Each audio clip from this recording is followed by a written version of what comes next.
One of the secrets to success in life is to really understand life and understand how our mind works. And it took me a while in my life to get there. And now that I've come to the other side and I've experienced a life transformation, I'm in a good place to guide other people. Um, I went from a place of busyness, daily daily occupation to a life made based on fulfillment. And I let go of so much. And I really feel like I've gone to a higher level and I'm on a path to building a legacy to leave behind. And today I want to talk to you guys a little bit about this.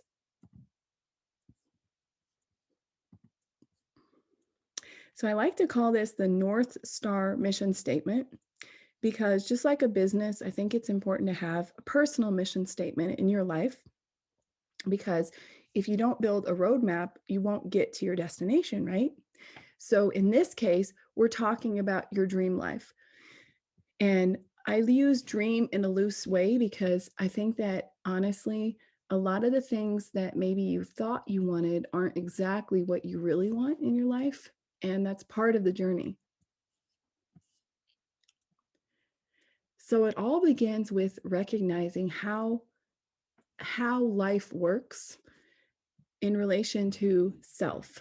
I see it as 6 states of awareness. The first 3 happen in childhood.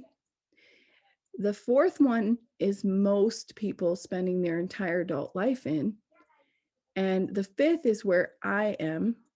And the sixth is where very, very few people ever achieve that level of awareness. But we're going to talk about it today.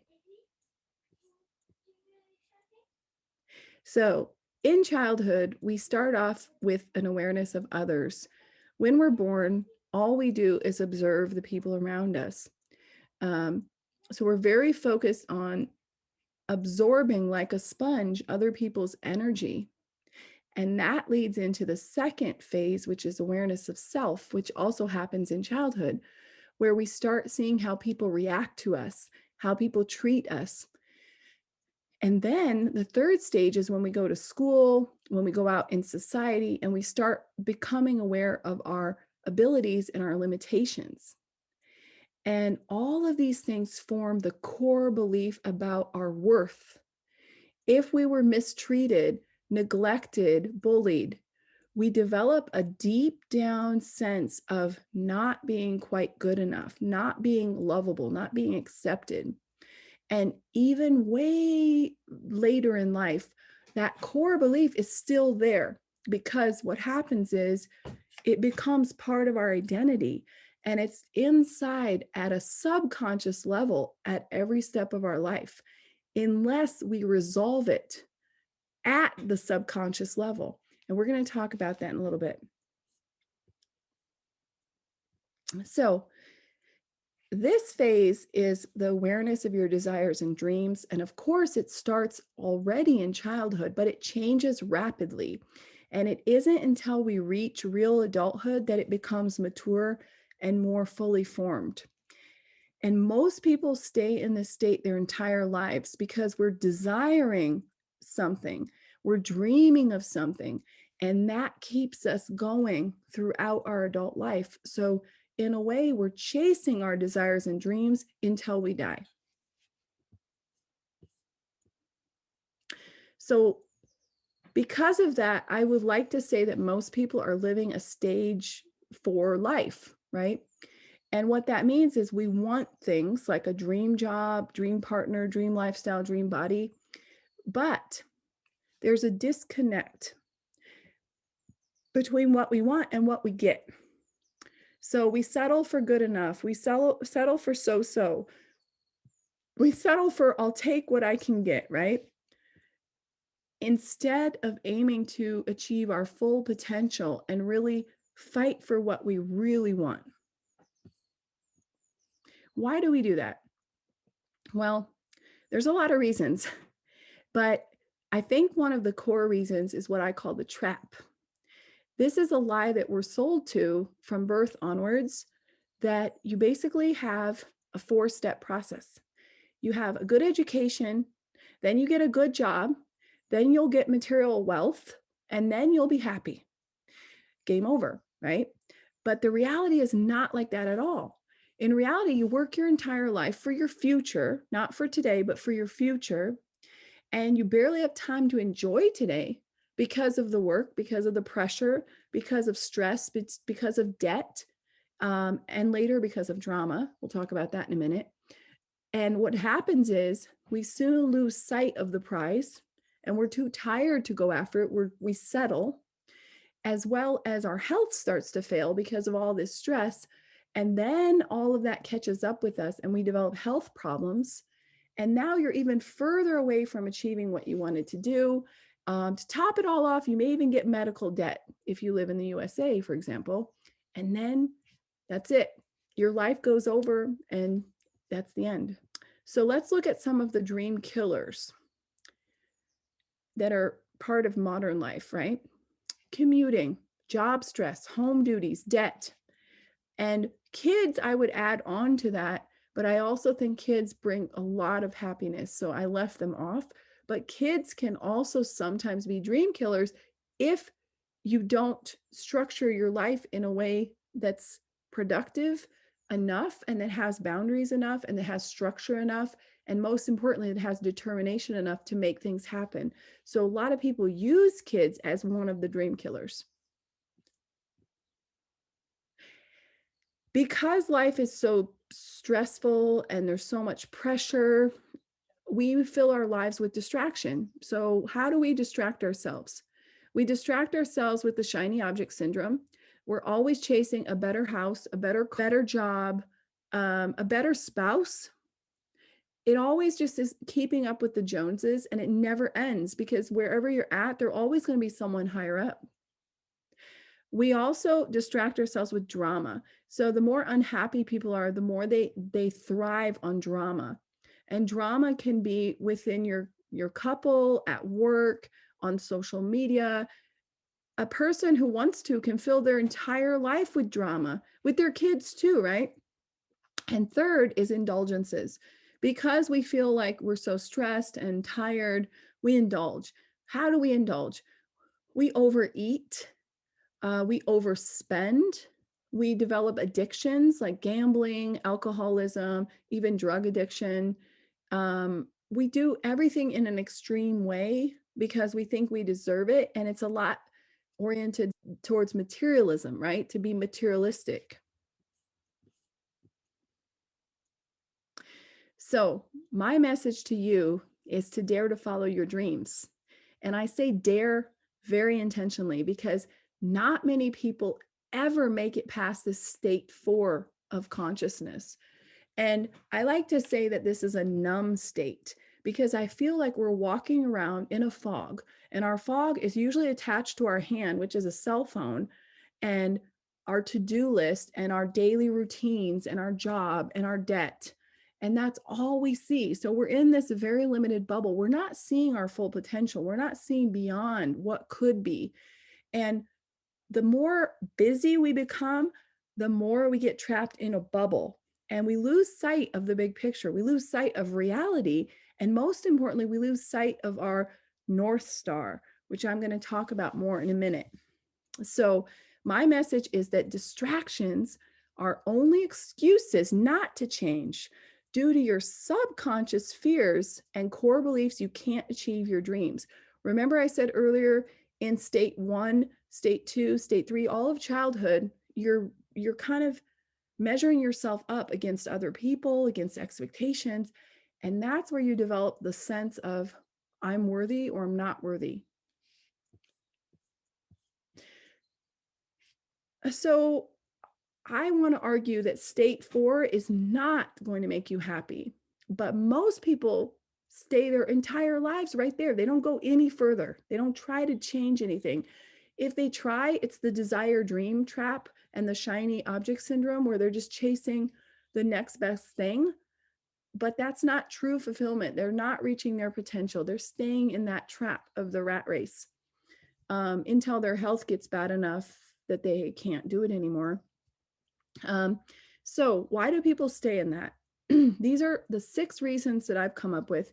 There's probably more, but mostly it's because they we are we are groomed from day one of birth to follow directions, to be good, um, and to really live up to others' expectations. The second reason is limited beliefs. We really believe that we're only good enough as this, and we get really into that bubble where we can't see beyond. We don't see our potential, and that goes down to the core belief of are we good or not, right? Number 3 is fear. Fear plays a huge role.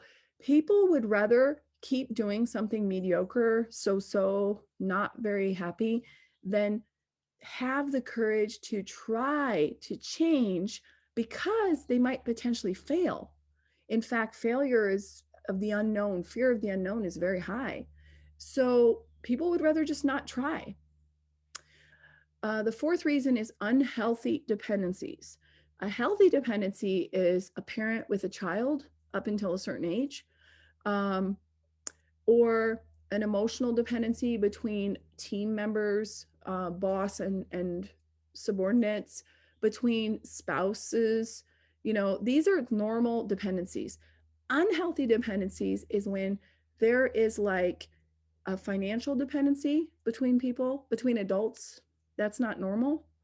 Um, that's when you are a hostage to someone else's approval, to the point where you will accept unworthy conditions or even abuse because you're dependent on them.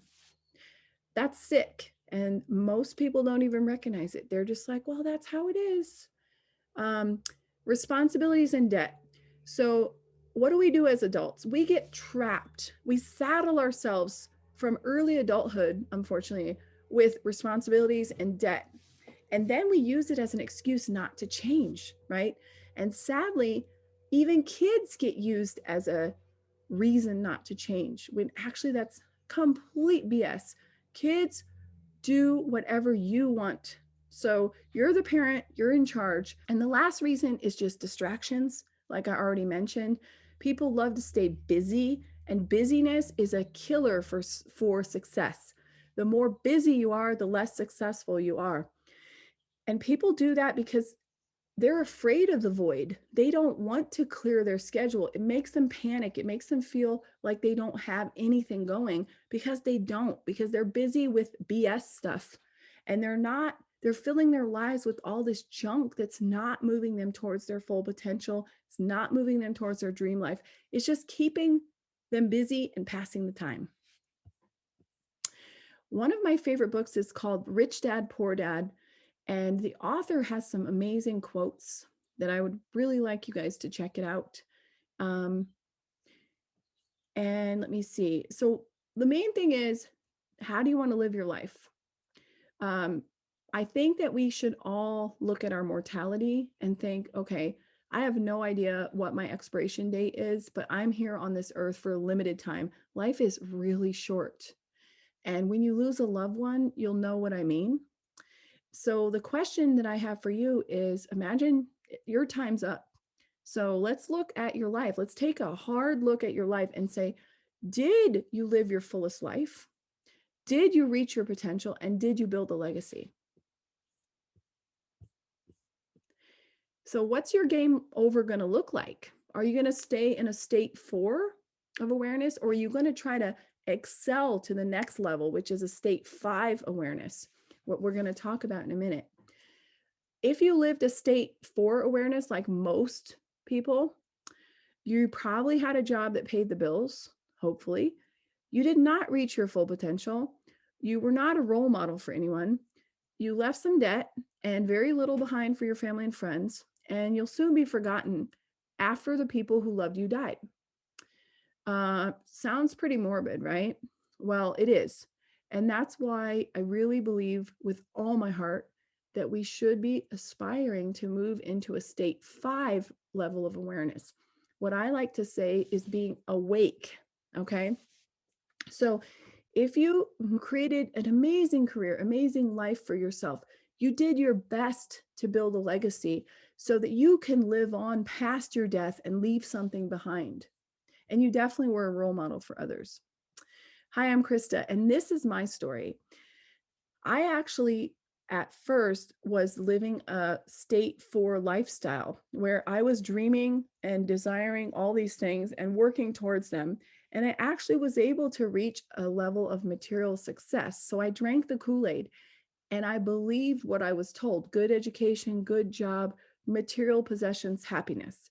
However, to my great surprise, I did not find happiness. In fact, I got depressed and even suicidal, and I ended up leaving my agency and taking a sabbatical to think things through. And I did not go back because I realized that I needed a life change. I was working nonstop. I was burnt out. I was working way too many hours. And I felt so stressed all the time in my personal life, in my work life. And I even had panic attacks that put me in the hospital. I thought I was having a heart attack.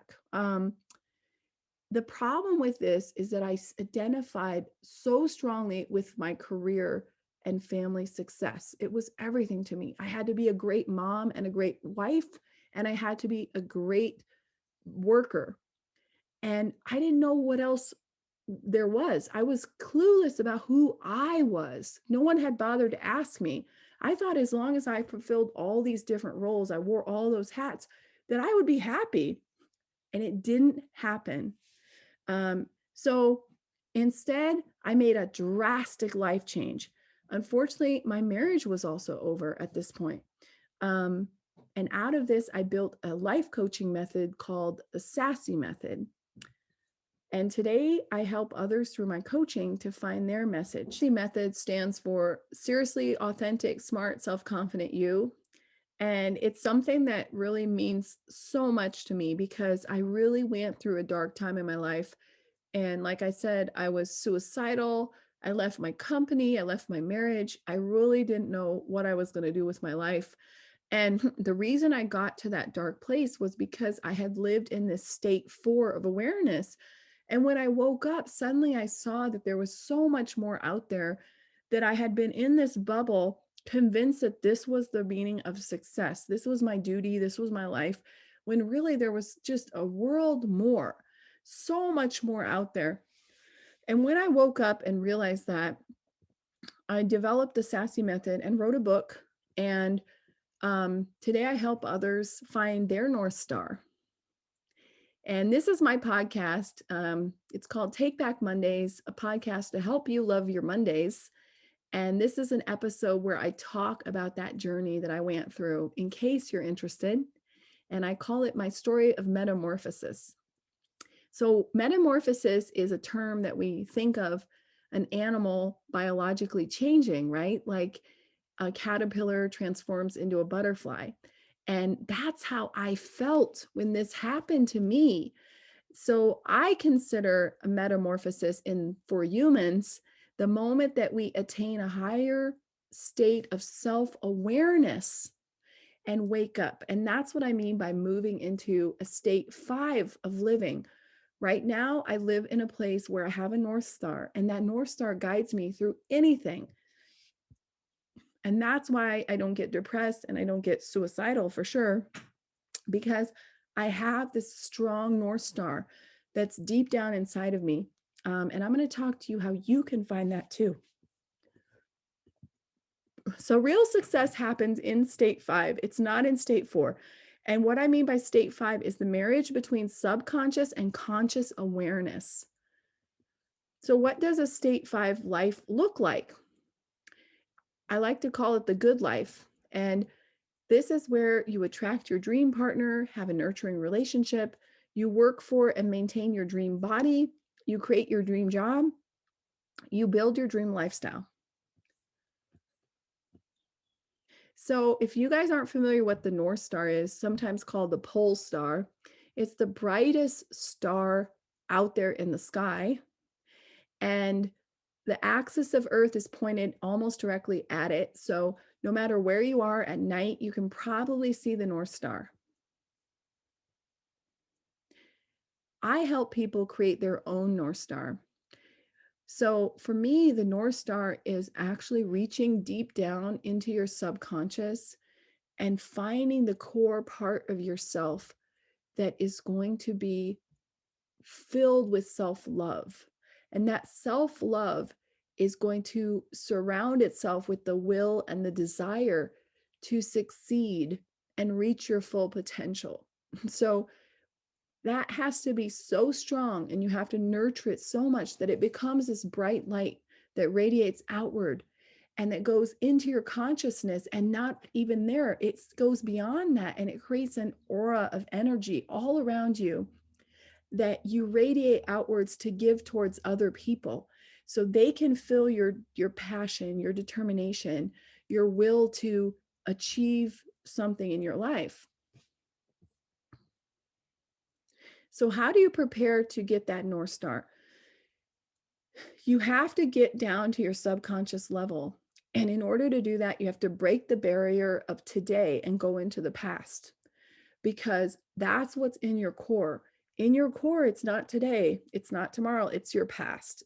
So, number one is to remember things that affected you in your life, especially in your childhood. Revisit your past, to scan over your past and think, what could you be holding back that impacts your beliefs about your self-worth and your abilities? And I have some trainings to go deeper into this, but that's just an overview of what you're going to have to do to understand what could be holding you back from your past. This could be your parents, your teachers, your schoolmates, your community, right? All the things that you experience all the way up until age 25, I would call childhood, and that could impact you in a major, major way.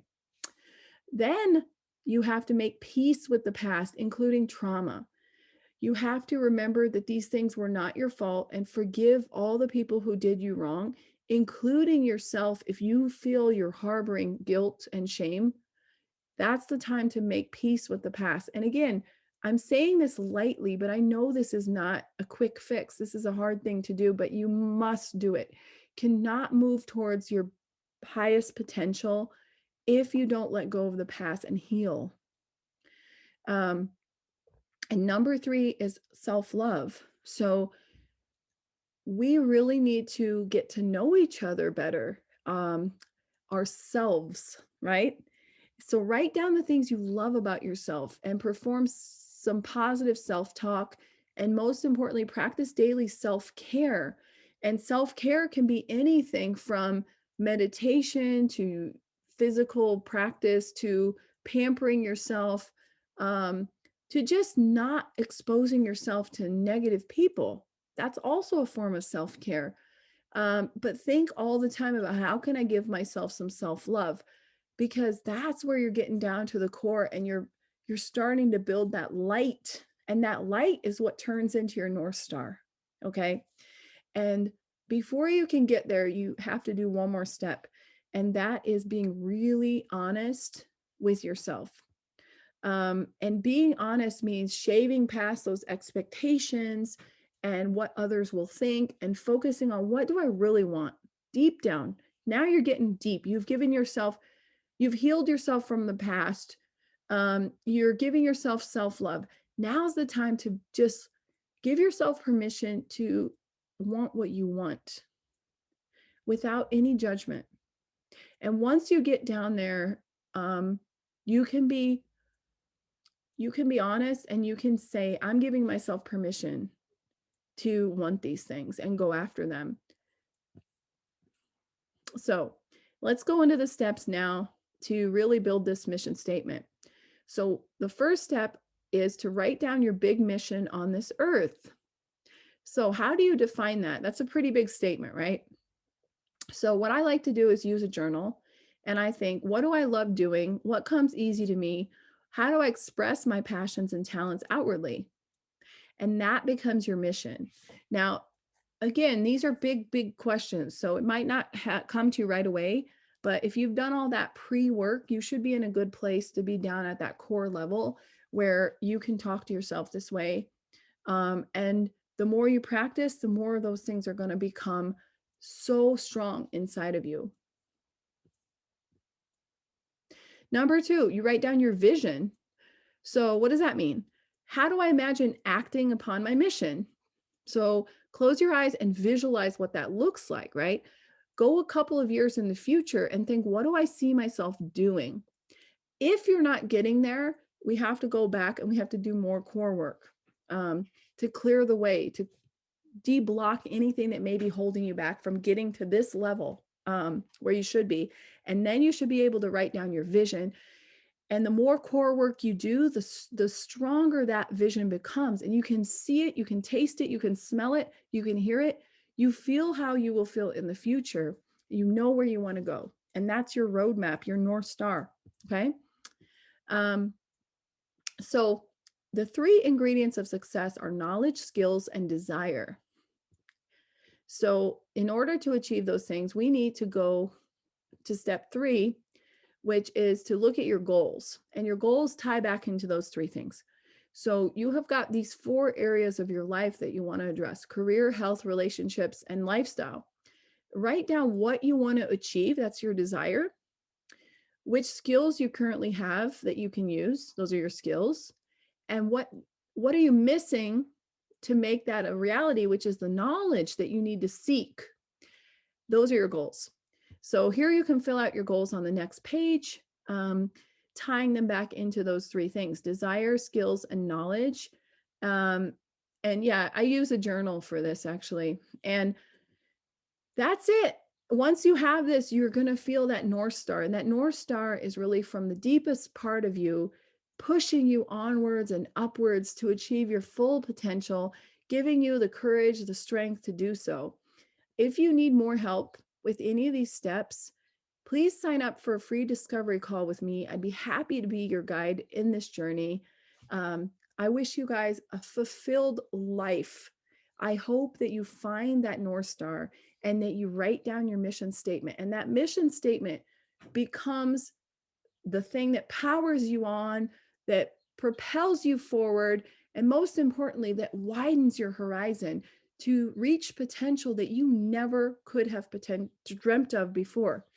Thank you so much. And it's been a pleasure. Thank you for watching this, for listening. And you can get in touch with me. I have a newsletter you can sign up for. I also am very active on LinkedIn, and you can reach me via email as well. Thank you very much.